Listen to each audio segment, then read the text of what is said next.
കൂട്ടുകാർക്ക് വേണ്ടി എന്ത് ചെയ്യാനും എനിക്കൊരു മടിയില്ല. ഇനിയിപ്പോ നിനക്ക് കുറച്ച് കാശിനാവശ്യം വന്നെന്ന് വെച്ചോ, എന്നോട് വന്ന് കാശ് ചോദിക്കാൻ നീ ഒരു മടിയും കാട്ടണ്ട, ധൈര്യമായിട്ട് ചോദിച്ചോ. ആന്നോടാ? കാശില്ലെങ്കിൽ നിന്നോട് വന്ന് വെച്ചാൽ കാശ് തരുമോ? കാശൊന്നും ഞാൻ തരില്ല. കാശ് എന്റെ കയ്യിലില്ലെന്ന് പറയാൻ ഞാൻ ഒരു മടിയും കാണിക്കില്ല. ബോബ, നീ കണക്കിൽ വളരെ മോശമാണല്ലോടാ. കണക്ക് പഠിക്കാൻ ലളിതമായൊരു വഴിയുണ്ട്. ഞാൻ അതൊരു കഥയായി പറയാം, അപ്പൊ നിങ്ങൾക്ക് മനസ്സിലാവും.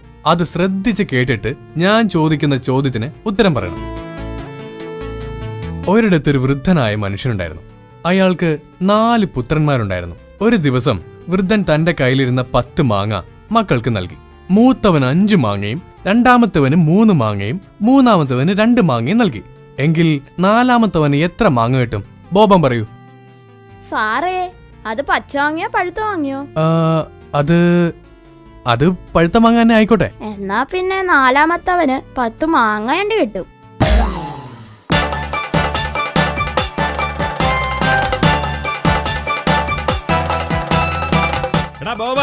നീ എന്തിനാ പാവം മുത്തശ്ശിയെ മുറ്റത്തിട്ട് ഓടിക്കുന്നത്? പരീക്ഷയുടെ തലേന്ന് പഴയതൊക്കെ ഒന്ന് ഓടിച്ചു നോക്കണമെന്ന് ടീച്ചർ പറഞ്ഞായിരുന്നു. നാളെ പരീക്ഷയാ പപ്പ. ഒന്നും പഠിക്കാതെ വന്നിരിക്കുന്നല്ലേ? നീ പഠിക്കൊന്ന് ഞാനും നോക്കട്ടടാ. കൈ നീട്ട. ഞാൻ കൈ നീട്ടൂല. അതെന്താടാ കൈ നീട്ടാത്ത? ഞാൻ കൈ നീട്ടൂല. എന്റെ പപ്പ എന്നോട് എപ്പോഴും പറയും, മോനെ എത്ര ഗതി കേട്ടാലും ഒരു തെണ്ടിയുടെ മുന്നിൽ കൈ നീട്ടരുതെന്ന്.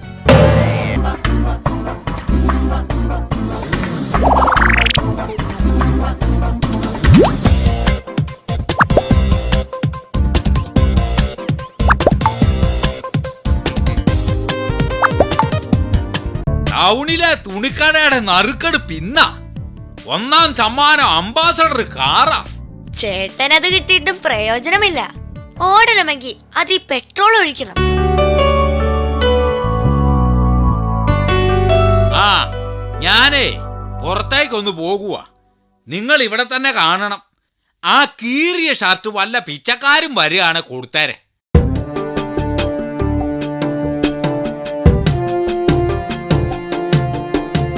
സാറേ, വല്ലോം തരണേ. മേലൊന്ന് മൂടാൻ പഴയ ഷർട്ട് വല്ലതും ഉണ്ടെങ്കിൽ തരണേ സാറേ. സാറേ, ആ കസേരയിൽ കിടക്കുന്ന ഷർട്ട് എടുത്തോ. ഞങ്ങൾ ചീട്ട് കളിക്കുക. ഞാൻ എഴുന്നേറ്റാ ബോബൻ തുറുപ്പ് പൊക്കി നോക്കും. ഈ കസേരയിൽ കിടക്കുന്ന ഷർട്ടാണോ കുഞ്ഞേ? ആ അതെ, അത് തന്നെ. കുഞ്ഞിനെ ദൈവം തുണയ്ക്കും. മതി മതി, വേഗം ഷർട്ട് എടുത്ത് സ്ഥലം വിട്ടോ. ഞങ്ങൾ നടത്തിയ നറുക്കെടുപ്പിന്റെ ഫലം ഇനി പറയുന്നതാണ്. 1ാം സമ്മാനം കിട്ടിയ കൂപ്പൺ നമ്പർ 349916. ഈ കൂപ്പൺ ലഭിച്ചയാൾ കൂപ്പണുമായി ഇന്ന് തന്നെ എത്തി അംബാസിഡർ കൈപ്പറ്റേണ്ടതാണ്. എടാ, അടിച്ചടാ, അടിച്ചു പോയടാ, അടിച്ചടാ, അംബാസഡർ കാർ അടിച്ചടാ. കാർ അടിച്ചെന്നോ? കാർ ഇടിക്കുകയല്ലേ ചെയ്യുന്നത്? ഇവിടെ ഇട്ടിരുന്ന എന്റെ ഷർട്ട് എന്തിയാടാ?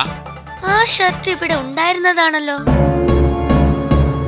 അയ്യോ, ആ പിച്ചക്കാരൻ കീറ ഷർട്ടിന് വരെ നല്ല ഷർട്ടാണല്ലോ കൊണ്ടുപോയത്.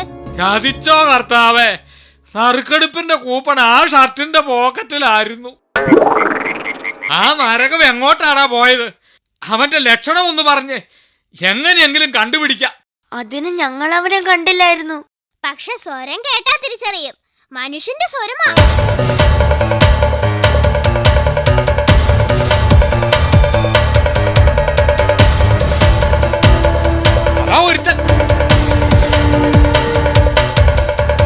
പപ്പ, ഞാനിന്ന് പപ്പായ്ക്ക് 1000 രൂപ നേടി തന്നിട്ടുണ്ട്. ആഹാ, അത് കൊള്ളാവല്ലോ.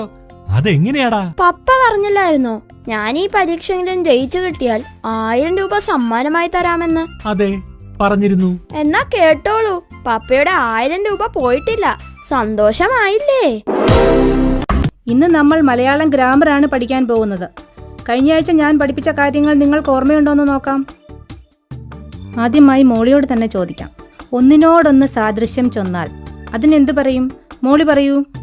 അത് ടീച്ചറേ, ഒന്നിനോടൊന്ന് സാദൃശ്യം ചൊന്നാൽ അതിനെ ഇരട്ടകളെന്ന് പറയും. നിന്നെ ഒന്നും പറഞ്ഞിട്ട് ഒരു കാര്യവുമില്ല. ഇനി ബോബൻ പറയൂ. അപ്പൻ തമ്പുരാൻ ആരായിരുന്നു? അപ്പൻ തമ്പുരാൻ അപ്പൻ തമ്പുരാൻ അമ്മ തമ്പുരാട്ടിയുടെ ഭർത്താവായിരുന്നു.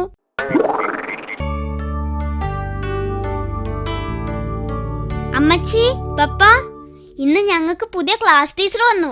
ടീച്ചർ നിങ്ങളുടെ കാര്യവും പറഞ്ഞു. എന്റെ കാര്യമാണോടാ പറഞ്ഞത്? അയ്യാ, നിന്നെയൊക്കെ ആരാടി അറിയുന്നത്? എന്റെ കാര്യമായിരിക്കും പറഞ്ഞിട്ടുള്ളത്. എന്നെയാണെ 10 പേരെങ്കിലും അറിയും. പിന്നെ അറിയും. കേസിലെ വക്കീൽ ഏതാന്ന് ചോദിച്ച ആർക്കാ അറിയാൻ പറ്റാത്തത്?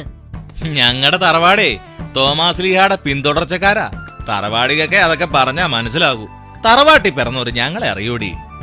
എടി മോളി, നിങ്ങളുടെ ടീച്ചറിന്റെ പേരെന്നാടി? ടീച്ചറുടെ പേര് മാത്യു കുര്യൻ എന്നാ. ആ, എനിക്കറിയാവുന്ന ആളാണെന്ന് തോന്നുന്നു. എന്റെ കൂടെ പഠിച്ചൊരു കുര്യനുണ്ട്. അയാളൊരു വാദ്യാരാ. ഇതയാളായിരിക്കും. ഇതെന്റെ ബന്ധുക്കാർ വല്ലോരും ആയിരിക്കും. അതിന് സാധ്യതയില്ല. ടീച്ചറാകണമെങ്കിലേ മിനിമം 10 വരെയെങ്കിലും പഠിച്ചിരിക്കണം.